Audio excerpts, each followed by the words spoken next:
Hey everyone, this is Brian from Vintage Classic Specialist. Happy Wednesday, hump day everyone. Hope everyone's week is going good so far here at the halfway point.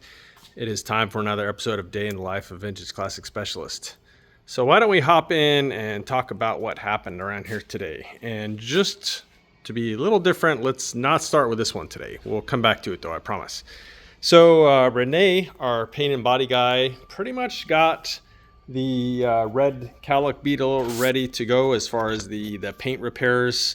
If you're new here, this is a car we finished up last year, and this was the last car that we painted at a external paint shop, and it started developing some cracks in the paint, and so we're fixing them, even though we didn't paint it, but you know, we had it painted as part of a restoration. So as far as I'm concerned, it's on us. So here we go.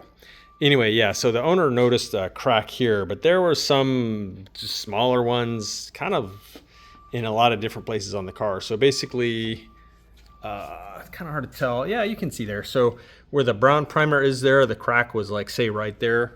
And so he basically like ground out that area down to, you know, bare metal, and then body worked the area and so on to get it nice and smooth, and then primered it, and then sanded the surrounding area down. And so basically once we get the color matched paint, then he'll do like a blend, and then he'll clear coat the whole area, and you'll never know it was there. So spot here on the fender, again, you're looking at for the brown, the one here, it's a little tight in here so I can't easily get around the car. Let's see, I think there was one there, a couple up here, basically like one right there, another one there, some over here. So yeah, anyway, we do all of our painting now internally at our own little paint shop, our own paint booth. That way we have 100% control over the materials used, the quality, the process, etc. So yeah, not using outside paint shops anymore. So that was a good portion of Rene's day, basically getting this one ready. Hoping the paint is going to be ready tomorrow. They had it for me the other day, but we weren't happy with the match as far as the color, so I brought it back for them to tweak, and was hoping to get it today. Didn't hear from him, so hopefully tomorrow, fingers crossed, and Rene can do his thing, and then I'd have to drive for a day or two, and then he'll color sand, buff, etc. Those areas, again, you'll never know they were there. So that is what's going on with VW Halen here. Let me squeeze past. Guys, I have to not put on like a single pound. If I put on a pound, I won't be able to squeeze through our shop anymore. It's pretty tight in here, especially when all the cars are in. So that was the VW Halen car. What the heck? We're standing next to this one anyway, so let's talk about this one. So Rafa finished the wiring on the front today, and you can see, sorry, my light is flashing. It's telling me the battery's almost dead. Anyway, there's what the wiring looks like now. I don't remember if I showed you guys the wiring before we rewired it or not, but it was the quintessential rat nest of a wiring job. It had wires with burnt insulation on it. It had wires with exposed areas on it. Everything was like tangled and spliced. It was pretty much a total nightmare. And so now it looks pretty amazing, if I do say so myself. So yeah, Rafa finished this up today. And then him and Rene actually, Rene, he polished the dash up a little bit while we're in here. And then Rafa pulled out his speedometer and put new gels in for the various indicator lights. So kind of like a mild restoration of the speedometer, as far as all the colored indicators have all been replaced. And let's see, he put the grab handle on the dash, and I think there might have been another minor thing or two, but that was kind of the main thing, was finishing up the wiring there, as far as Rafa's concerned. And then Again, Rene doing a little polishing and stuff on here. So yeah, we keep everyone very busy here, guys, which is definitely good. Don't want people sitting around wishing they had something to do. Okay, so for my part, I took this beauty here, this mouse gray legit 23 window on another good drive, about 7 mile drive or so around Orange. This thing runs great. Love it. Again, this is now a 1600cc 40 horse, so still 40 horse case, still 40 horse heads. Internally, it's a 1600 though, and got a little bit more compression than a 40 horse would have. So yeah, this thing runs great.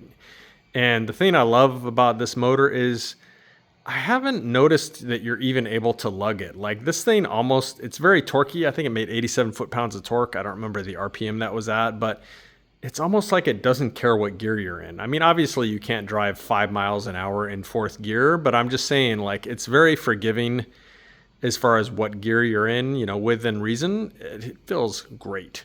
So yeah, took it on another good test drive, probably do like 1 or 2 more.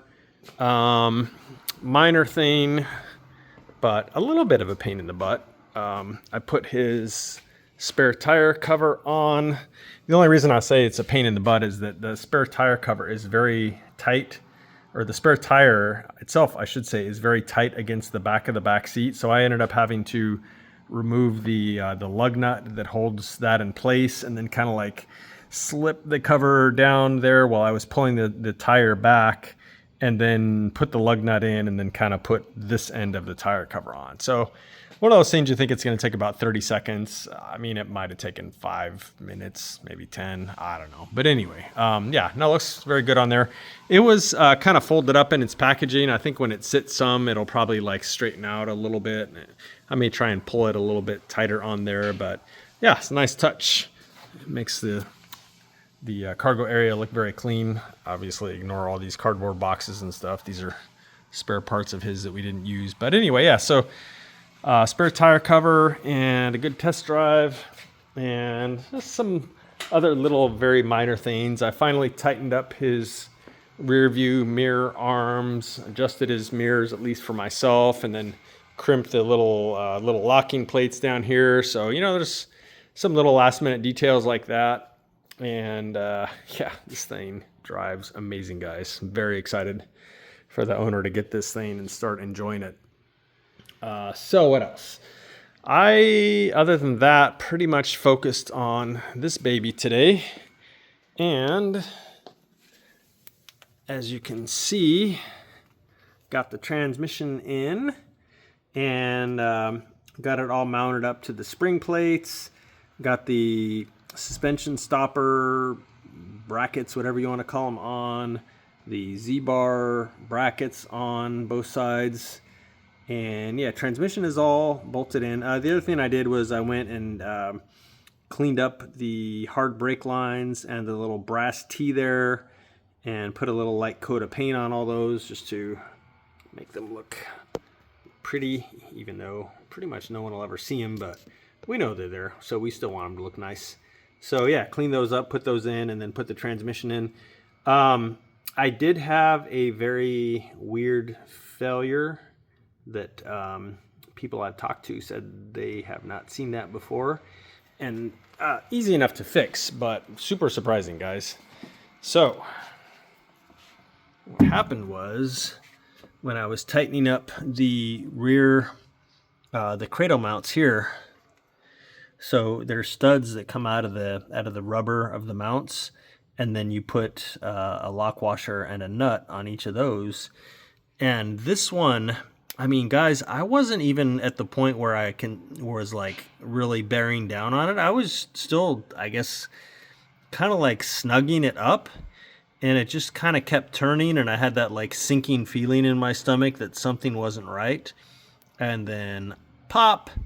So the stud, which is, you know, basically like embedded in the rubber of the mount, literally just sheared off as I was tightening the nut. Super weird.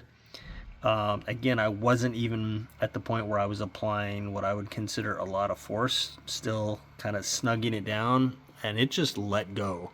So, I mean, again, with failures. I guess it's better now than, you know, if it hadn't done that and then failed at some later point when the engine was in, and, you know, due to the stress on the mount at that point. So yeah, that's a little concerning. And talked to my sales guy at Wolfsburg West. He said he's never heard of this before, and Rafa hadn't heard of this either. And so yeah, I guess I'm just lucky or unlucky. Anyway, so got a new set of cradle mounts coming in the morning, and so I'll go ahead and replace these, and we'll be on our way here. So, but yeah, other than that, went in very smoothly.